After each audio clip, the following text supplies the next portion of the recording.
त्या दोघांचा ब्रेकअप झाला होता. त्याला नोकरी लागायला वेळ होता अजून, पण ती काय थांबायला तयार नव्हती. शेवटी गेली ती त्याला सोडून आणि तो सतत तिला आठवून रडत बसायचा. प्रेम, विश्वास, भावना यावरचा तर विश्वासच उडून गेला होता त्याचा. त्या गोष्टीला आज 3 वर्ष झाली, पण त्याने लग्न न करण्याचा निर्णय घेतला. घरचे तर नेहमी मागे लागून राहायचे, पण हा नेहमी टाळाटाळ करायचा. पण एकदा त्याची आई त्याला न विचारताच मुलीकडच्यांना बोलवते. तो येतो ऑफिसमधून, सगळे बसलेलेच असतात. सगळे समोर आल्यावर तो टाळाटाळ न करता गप्प बसतो. मुलीकडे पाहायची तर इच्छा नसते, पण घरचे सगळे खूपच आग्रह करतात. बोलण्यासाठी बाहेर फिरून या म्हणतात.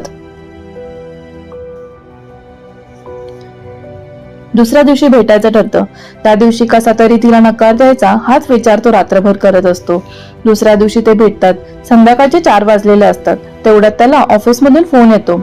तसाही त्याला नकारच द्यायचा असतो. बोलायची पण इच्छा नसते, म्हणून तो तिला बोलतो, मला ऑफिसमध्ये थोडा वेळ काम आहे, तुझी काय हरकत नसेल तर आपण जाऊया का? ती ठीक आहे. दोघेही टॅक्सीत बसतात. पूर्ण वेळ शांतच, कोणीच काही बोलत नाही. ऑफिस येतं. ते बिल्डिंग जवळ पोहोचतात. तो तिला म्हणतो, वर चल, पण ती म्हणते, उगीच ऑफिस मधले लोक गैरसमज करतील, मी थांबते खाली, तू ये जाऊन. आणि तो जातो.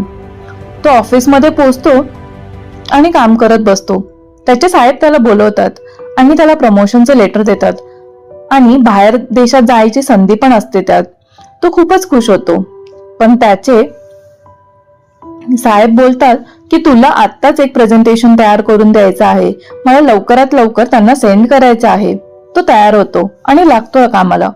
ती खाली वाट बघत आहे हे विसरूनच जातो.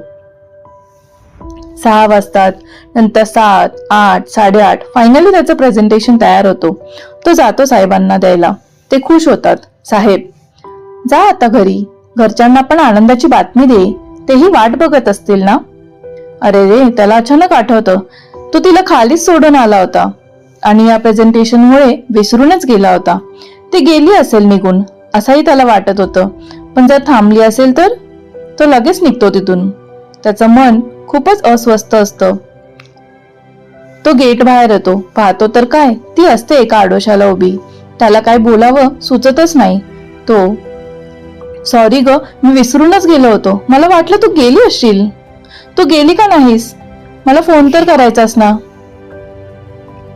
ती, अरे तूच बोलला की थोडाच वेळ काम आहे म्हणून, मला वाटलं येशील लगेच, आणि फोन करायला तुझा नंबर तरी आहे का माझ्याकडे. मनात आलं होतं तुझ्या घरी तुझ्या बाबांना विचारावं, पण मग तेच तुला ओरडले असते नंतर, आणि माझ्या घरच्यांना विचारलं असतं तर त्यांना पण तुझ्याविषयी गैरसमज झाला असता. वरती यावंसं वाटलं, पण ऑफिसमध्ये तुला डिस्टर्ब नको म्हणून आली नाही, आणि तू बोलला होतास ना येतो. मग तिला काय बोलावं त्यालाच समजत नाही, पण तिचं मन त्याला आवडलं होतं. तो, मला आवडलीस ग तू. ती, अरे पण असं अचानक, आपण अजून काही बोललो पण नाही, तू ओळखती नाहीस मला, लगेच असं ठरवायचं कारण. तो, हो कारण आहे, पण मला एक सांगायचंय तुला. मी एका मुलीवर खूप प्रेम करत होतो, तीही करत होती, पण लग्नासाठी ती काय तयार नव्हती. तिला माझ्या प्रेमासोबत माझे पैसे, नाव, प्रसिद्धी हेही हवं होतं, पण तेव्हा माझ्याकडे काहीच नव्हतं. मी तिला थोडा वेळ मागितला होता, पण तोही तिच्याकडे नव्हता. शेवटी गेली ती सोडून मला.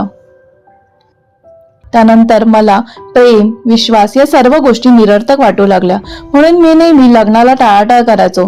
तुलाही नकार द्यायचा हेच ठरवलं होतं मी खूप आधीच. पण आज जे झालं त्याने माझे डोळे उघडले. जिच्यावर मी इतकं प्रेम करत होतो तिने मला कधी वेळच दिला नाही, आणि आज माझ्या फक्त एका शब्दावर तू इतका वेळ थांबलीस, आणि मी विसरलो होतो हे ऐकून सुद्धा तू मला समजून घेतलंस. कदाचित प्रेम व्हायला अजून वेळ असेल आपल्यात, पण मला तुझा स्वभाव खूप आवडला. ते पुरेसं आहे आपलं संसार थाटण्यासाठी, हो ना. जर तुलाही मी आवडला असेल तर सांग. ती हळूच नजर खाली घेते. त्याला तिचं उत्तर समजतं. तो आईला फोन करतो आणि बोलतो, आई मला मुलगी पसंत आहे. मित्रांनो, लग्न करण्यासाठी प्रेम हे गरजेचं असतंच, पण त्यापेक्षाही एकमेकांना समजून घेणं गरजेचं असतं. मित्रांनो, गोष्ट आवडली असेल तर व्हिडिओला लाईक अँड कमेंट करून नक्की सांगा, आणि असेच नवीन नवीन व्हिडिओज पाहण्यासाठी चॅनलला सबस्क्राईब करून ठेवा. थँक्यू.